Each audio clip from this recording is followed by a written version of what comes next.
You're back with comedian Dave Boyle, and I'm quitting alcohol. So the boy Al has some big news. 6 months, maybe longer in the making, this news. It has been absolute fucking torture.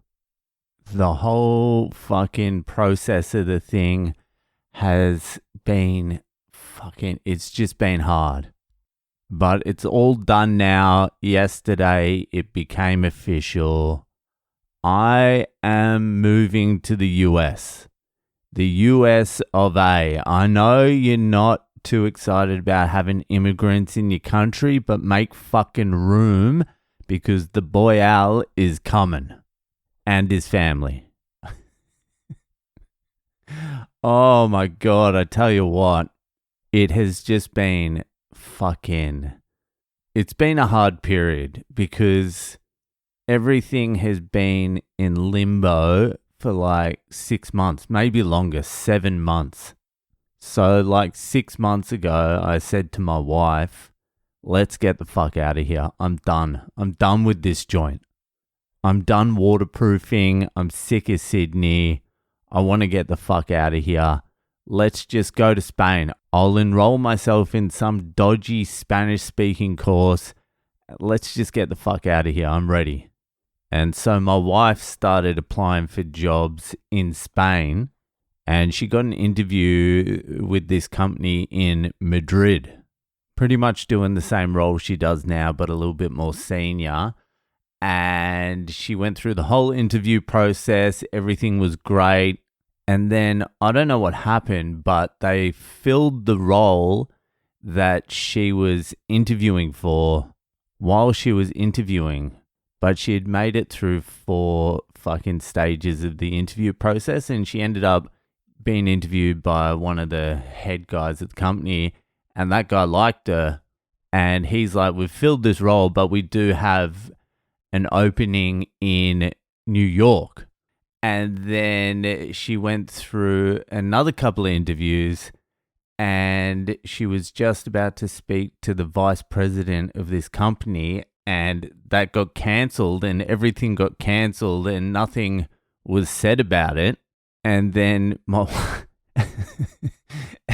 wife was emailing back going, what happened? And they're like, oh, it's going to be too much of a problem with the visa. The visa to the US is too much of a problem. The H-1B visa, they're cracking down on it. There's too much paperwork. It's too expensive. And then my wife explained to them that there's a reciprocal relationship between the US and Australia, and you don't have to go on the H-1B visa. There's an E3 visa. So it's a completely different visa. It's a much easier process. You don't have to fucking do all the bullshit. Anyway, that back and forth lasted like 2 months. It was all up in the air. The guy started getting on board with it. This whole time, I just want to move on. I'm doing the waterproofing. Every day I'm telling you, I hate this job. I'm over it. I want to leave. And that's how it's been for the last 6 months. I just want to move on. But then this thing was going on in the background, and I thought it was going to fall through the whole way. I was like, it fell through before. This isn't going to happen. Anyway, it did end up falling through. The New York job didn't eventuate, but he's like, we've got an opening in Boston, Massachusetts. And so my wife ended up speaking to the vice president of this company. He got on board, which gave HR the all clear to go for this E3 visa, the Australian American visa. And so that's been in the process for the last, how long? Fucking 3 months. The paperwork, the processing, the fucking toing and froing. And the whole time, obviously, I thought it was going to fall through again. But you can't move on until it falls through. And it just kept on moving little by little, stage by stage. And so it got all the way to the interview stage. The interview with immigration to approve it or not approve it. That was yesterday.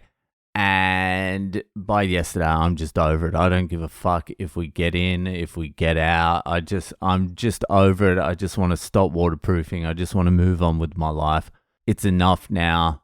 Let's just get an answer. So we went in yesterday.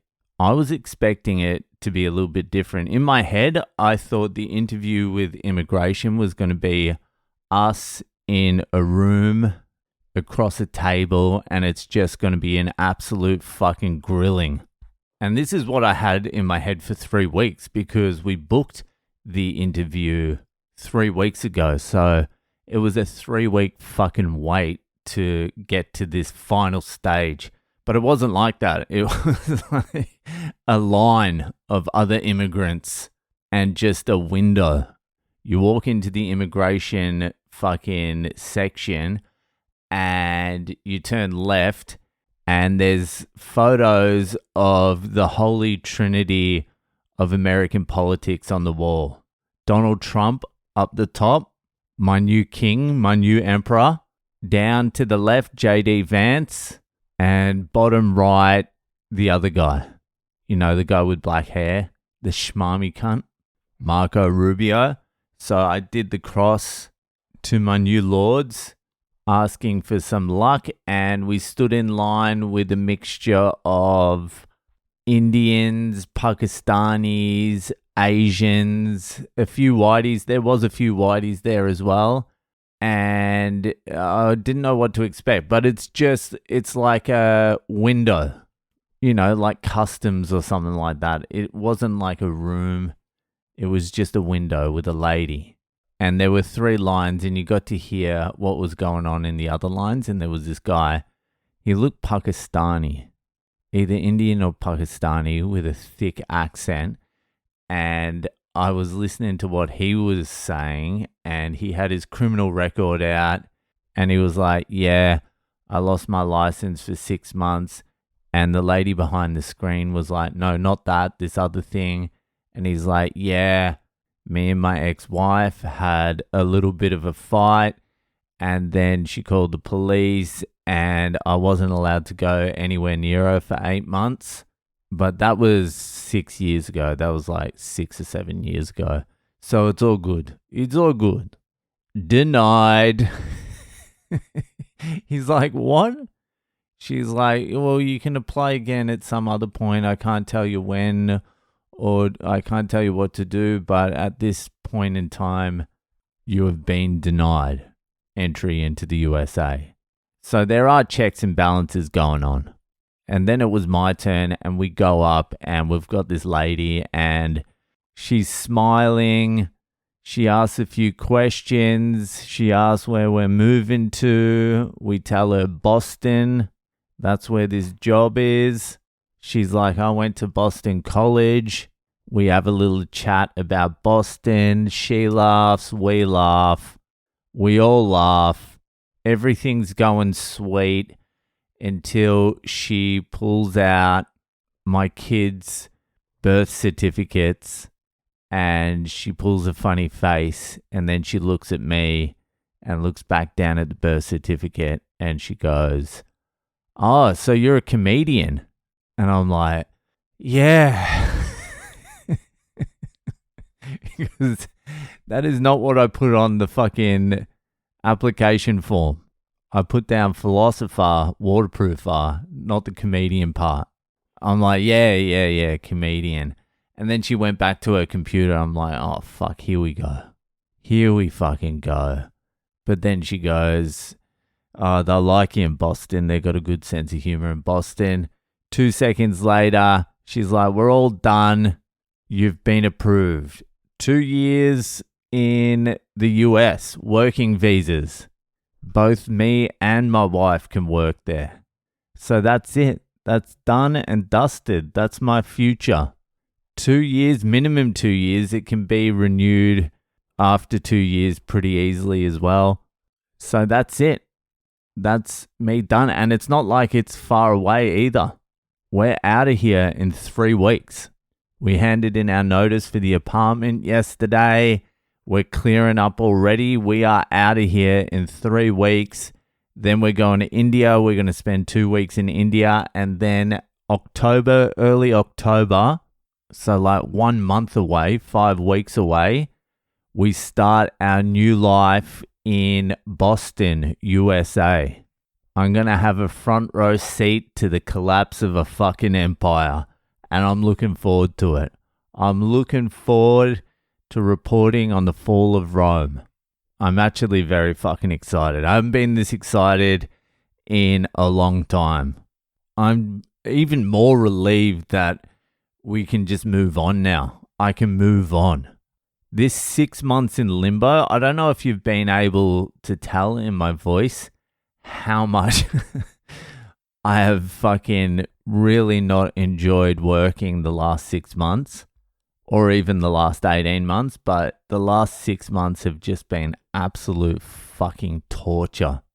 I've just wanted to get out. I just want to get out, but I needed to keep working while we're in limbo just on the off chance we did get these visas and we need the money to relocate to the USA. So I'm just happy that it's time to move on now. The new era is started. I'm an American now. If anyone knows anything about Boston, hit me up. I'm going to get settled in there and then I'm going to start fucking floating around, seeing what's going on, work my way into a little fucking tour. It's all happening. So that's it. That's the big news. The Boyle is, at least for the next 2 years, going to be living in the US, in Boston. It's very surreal. It feels very surreal. Honestly, this is like a culmination of 4 years. I remember me and my wife sitting in India during COVID, and we had realized we're not going to stay in India. India was a little too fucked at the time. We had the kids, and we're like, we need to go somewhere that's a little bit better for the kids. And we started thinking about Canada and fucking US and Spain. We started thinking about all this, and then we found out she can't get her passport because she was out of the country. So we had to come back to Australia for a year and wait for her to get the citizenship then. And then once she got it, we were pretty settled in here. My son was at school. Anyway, it's fucking all over. Waterproofing's over.